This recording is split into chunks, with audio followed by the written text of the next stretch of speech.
It is March Madness, everyone, and oh my gosh, the more that I thought about it, the more that so much happens in March, and this is a crucial month. I'm going to start. Today's quote of the day is so good I have to share it with all of you. It is not the strongest of the species that survive, nor the most intelligent, but the ones most responsive to change. And that comes from Charles Darwin. It is so true. March, oh my gosh. The flowers are blooming earlier this year, so all you gardeners can get outside and garden. Sports lovers, holy cow, a lot going on. We've got March Madness, spring training for baseball, soccer, golf is kicking up. A lot to do. But what is March for your business?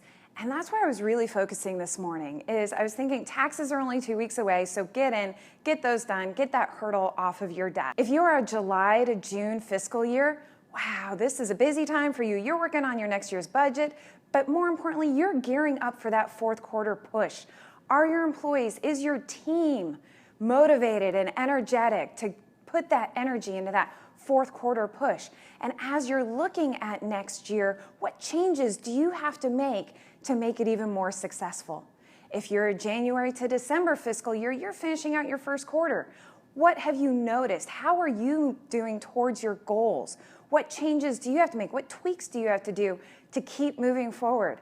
I discovered this week that I personally am responsible for holding myself up with a project that I'm working on because I'm afraid.